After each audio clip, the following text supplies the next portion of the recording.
हमसे क्या बोल रहा है कि इस अगर हम लोग N2 को ऐड कर रहे हैं इस वाले इक्विलिब्रियम में, तो सही स्टेटमेंट क्या होगा? N2 को ऐड कर रहे हैं मतलब प्रोडक्ट का एक तरह से एडिशन कर रहे हैं हम लोग, ठीक है। प्रोडक्ट का नहीं, सॉरी, रिएक्टेंट का। रिएक्टेंट साइड में यहाँ नाइट्रोजन 3H2, ये है एक अमोनिया फॉर्मेशन की रिएक्शन, ठीक है। हम लोगों ने क्या किया, इसमें N2 को ऐड कर दिया। एक चीज़ होती है, एक लॉ होता है जिसको हम लोग कहते हैं ली चैटेलियर्स लॉ। तो ले चैटेलियर्स लॉ क्या कहता है, जो भी काम हम लोगों ने किया है, ठीक, जैसे कि हम लोगों ने क्या किया, रिएक्टेंट को इंक्रीज कर दिया है। इक्विलिब्रियम में पहले से था, स्टेबल था, कुछ तो डिस्टर्ब हुआ होगा ना। तो अब जैसे ही हम किसी को डिस्टर्ब करते हैं तो वो उस काम कुछ करके तो उस काम को अंडू करने की कोशिश करता है, ताकि वो डिस्टरबेंस जो है वो ख़त्म हो जाए जो क्रिएट हुई है, और हम ये जो सिस्टम है ये फिर से किस में चला जाए, इक्विलिब्रियम में चला जाए। हमने क्या किया अभी कि N2 को डाल दिया। N2 को डाल देंगे तो ये डिस्टर्ब होगा, N2 का कंसंट्रेशन अंदर में बढ़ जाएगा सिस्टम में। हमारा सिस्टम क्या चाहेगा कि N2 को ख़त्म करो, कम करो, थोड़ा सा फिर से इक्विलिब्रियम में आओ। तो N2 को कम करने का एक ही रास्ता है उसके पास। क्या करेगा वो, तो रिएक्शन को फॉरवर्ड लेके जाएगा।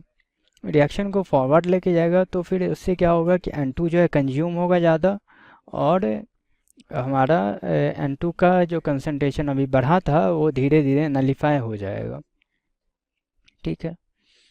अब क्या है कि यहाँ पे हमारे सामने ऑप्शंस दिए गए हैं चार, और हमें पता करना है कि कौन सा हमें सही होगा।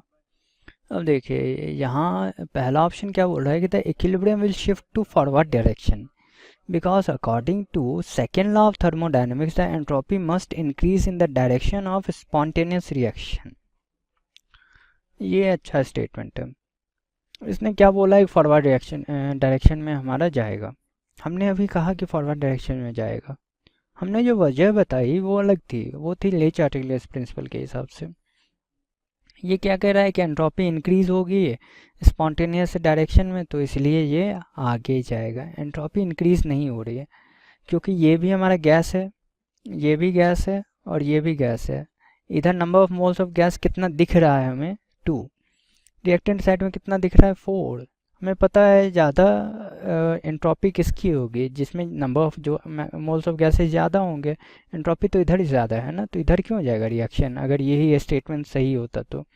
इसका कहना है कि एंट्रोपी बढ़ रही है इसलिए जा रहा है ना, स्पॉन्टेनियस डायरेक्शन में बढ़ रही है। लेकिन बात जो है यहाँ पे गलत है। जो स्पॉन्टेनियस रिएक्शन है उस रास्ते में हमारी एंट्रोपी जो है घट रही है, तो भी ये हमारा आगे जाना यहाँ पे पसंद करेगा।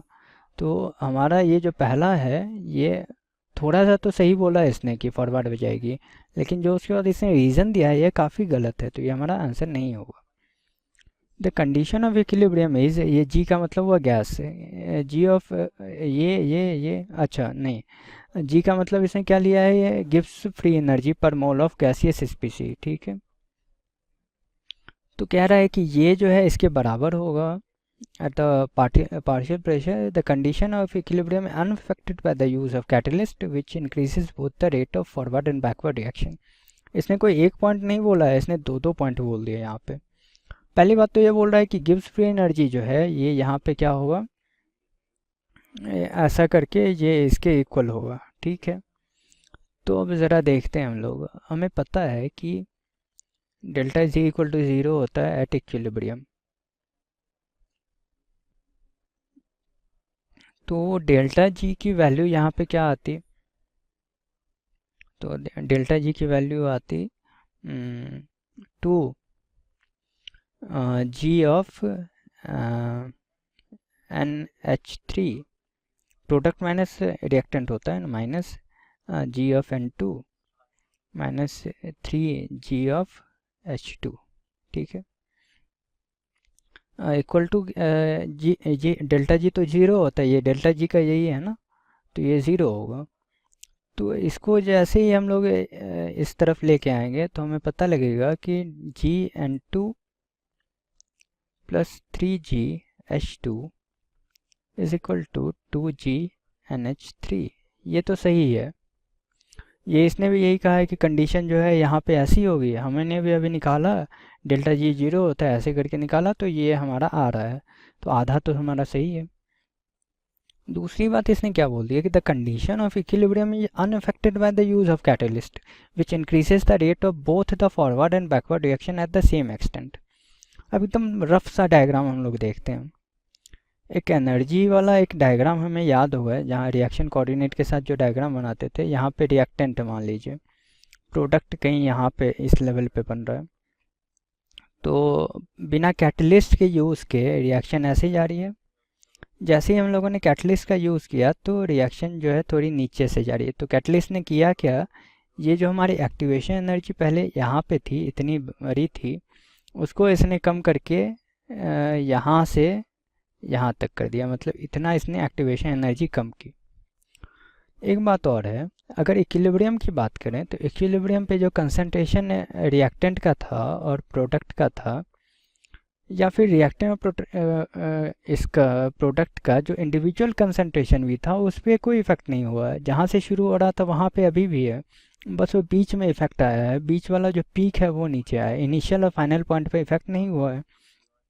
तो ये कहना कि कंडीशन ऑफ इक्विलिब्रियम अनअफेक्टेड है, ये बात सही है, क्योंकि उनके इंडिविजुअल कंसंट्रेशन पे फ़र्क नहीं पड़ रहा है, सिर्फ वो रास्ते को उसने चेंज कर दिया है कि तुम इधर से नहीं जाओगे, तुम उधर से जाओगे, और ज़्यादा इसने कुछ किया नहीं है। ठीक है, तो ये हमारा पूरा जो है दोनों स्टेटमेंट इस वाले ऑप्शन के सही है। पहला तो हम लोगों ने अभी डिराइव किया, दूसरा अभी देखा। तीसरा क्या बोल रहा है, catalyst will increase the rate of forward reaction by alpha and that of the backward reaction by beta. अब देखिए, ये हम लोग यहाँ पे क्या देख रहे हैं कि ये जो है इतना इसने डिक्रीज़ किया। अगर यहाँ से बैकवर्ड रिएक्शन किधर से होगी, अगर ये रिएक्टेंट है, ये प्रोडक्ट है, बैकवर्ड रिएक्शन किधर से होती फिर, तो बैकवर्ड रिएक्शन इधर से ही होगी। इधर से भी हम देख रहे हैं कि डेल्टा ई जो है ये इसने कम किया एक्टिवेशन एनर्जी। यहाँ से भी देखें डेल्टा ई कम किया, तो ये कहना है कि rate of forward reaction alpha से कम बढ़ाएगा और बैकवर्ड रिएक्शन बीटा से बढ़ाएगा, वो गलत है, दोनों का रेट सेम ही बढ़ेगा।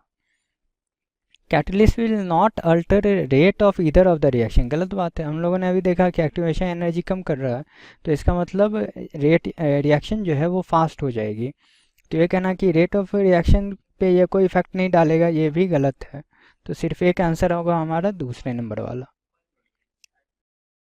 हेलो, इस क्वेश्चन हमें यहाँ पे ये एक रिएक्शन दे रखी है जिसमें Ag पॉजिटिव जो है हमारा NH3 के साथ रिएक्ट करता है, तो हमें यहाँ पे AgNH3 कॉम्प्लेक्स में मिलता है और उसका हमें K1 दे रखा है, ठीक है, फॉर्मेशन कांस्टेंट दे रखा है, ठीक है, 3.5 इंटू 10⁻³ और दूसरी भी हमें रिएक्शन देखी जहाँ पे AgNH3 पॉजिटिव जो है हमारा NH3 का रिएक्ट कर रहा है और हमें यहाँ पे AgNH3 दे रहा है और हमें उसका फॉर्मेशन कांस्टेंट दे रखा है 1.7 into 10⁻³ then the formation constant of, तो हमें यहाँ पे फॉर्मेशन कांस्टेंट बताना है AgNH3 पॉजिटिव का, ठीक है। तो अगर हम यहाँ पे इन दोनों रिएक्शन को यहाँ पे अच्छे से लिख लेते हैं, यहाँ पे थोड़ी सी गलती है, यहाँ पे Ag पॉजिटिव प्लस NH3, तो यहाँ पे ठीक है ये फर्स्ट रिएक्शन होगी, तो हमें कॉम्प्लेक्स मिलता है AgNH3 और यहाँ पे पॉजिटिव, और इसके लिए हमारे K1 क्या दे रखा है, फॉर्मेशन कांस्टेंट दे रखा है 3.5 इंटू 10⁻³ और दूसरी हमारी रिएक्शन दे रखी है, तो इसमें क्या होता है हमारा AgN यहाँ पे NH3 जो है पॉजिटिव रिएक्ट करता है प्लस NH3 के साथ और हमें यहाँ पे देता है AgNH3 ट्वाइस, ठीक है, पॉजिटिव, और इसके लिए फॉर्मेशन कांस्टेंट K2 की वैल्यू क्या है 1.7 इंटू 10⁻³ ठीक है। तो यहाँ पे हमें बोला है कि हमें बताना है कि फॉर्मेशन कांस्टेंट क्या होता है। तो फॉर्मेशन कांस्टेंट हमारा क्या होता है, तो फॉर्मेशन कांस्टेंट हमारा जो K होता है वो क्या होता है, वो होता है हमारा इक्विलिब्रियम कांस्टेंट, इक्विलिब्रियम कांस्टेंट ठीक है, equilibrium constant for formation of complex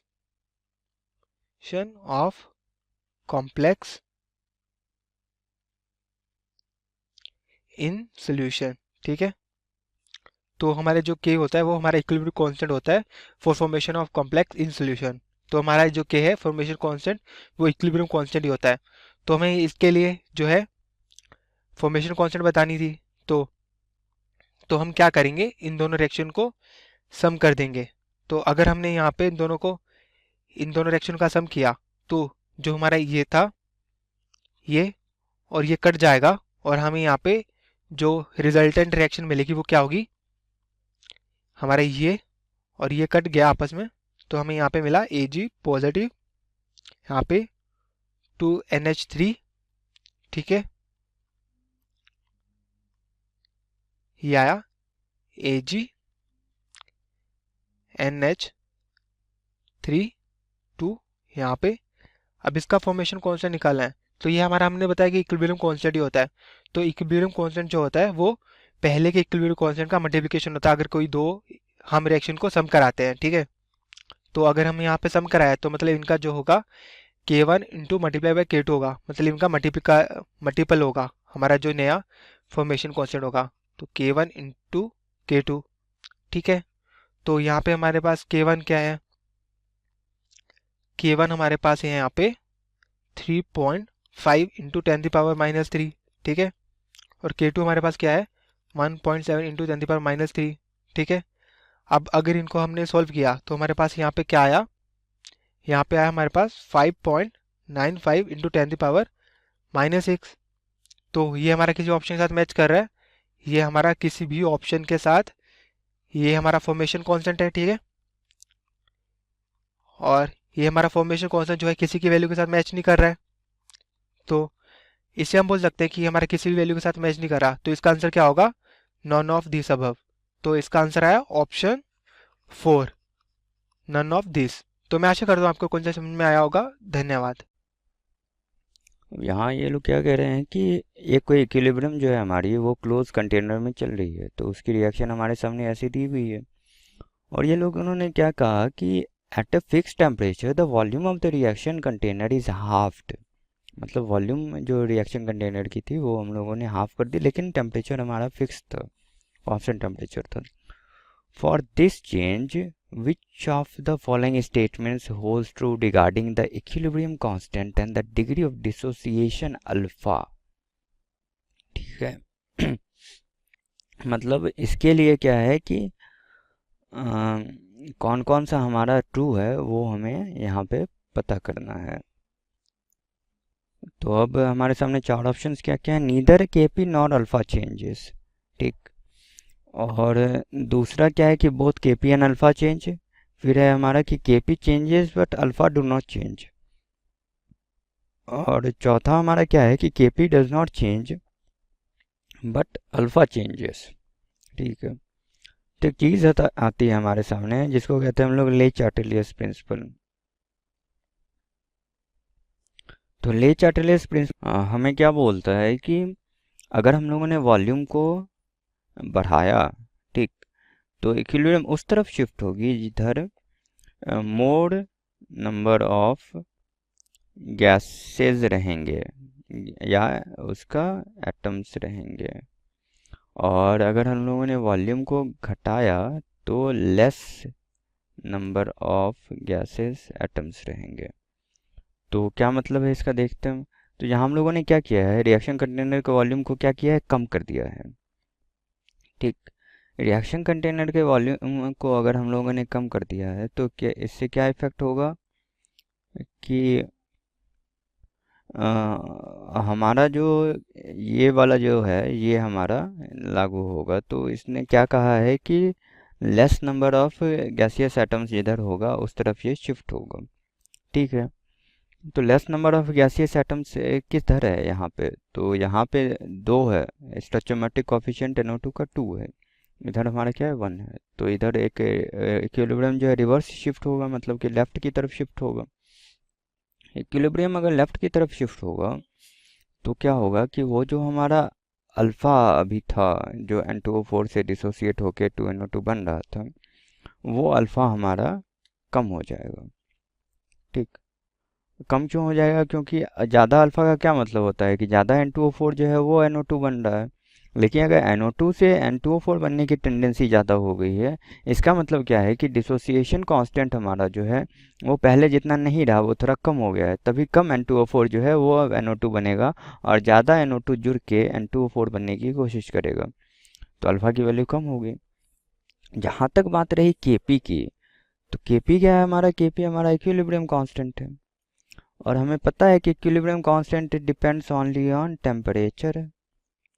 ठीक, और किसी चीज़ पे और किसी चीज़ से इसको फ़र्क ही नहीं पड़ता, क्योंकि अल्फ़ा जो है, अल्फ़ा जैसे एडजस्ट किया है, तो जब हम लोग ऐसे अगर रफली हम लोग देखें तो अल्फ़ा जिस तरह से एडजस्ट कर रहा है, तो ये इस तरह से एडजस्ट करता है कि अगर हम लोग ये वाला लिखें तो अल्फ़ा के चेंज होने से, अभी ये तो हमें पता लग गया कि वॉल्यूम कम होने से अल्फ़ा चेंज होगा, अल्फ़ा के चेंज होने से इसका भी कंसंट्रेशन चेंज होगा, इसका भी कंसंट्रेशन चेंज होगा। लेकिन ये लोगों का कंसंट्रेशन इस तरह से एडजस्ट होता है कि ये रेशियो हमेशा सेम ही रहता है। ठीक है, तो इसलिए हमारा जो है के इक्विलिब्रियम की वैल्यू वो हमारी चेंज नहीं होती जब तक हम लोग टेम्परेचर को चेंज ना करें। और हम लोगों ने कहा है कि टेम्परेचर जो है क्या है, यहाँ लिखा होगा हम लोगों ने, टेम्परेचर हमारा फिक्स्ड है, कांस्टेंट है। तो टेम्परेचर चेंज नहीं करा तो के इक्विलिब्रियम कांस्टेंट है, तो हमारा कौन सा आंसर हो जाएगा? Kp does not change but alpha changes.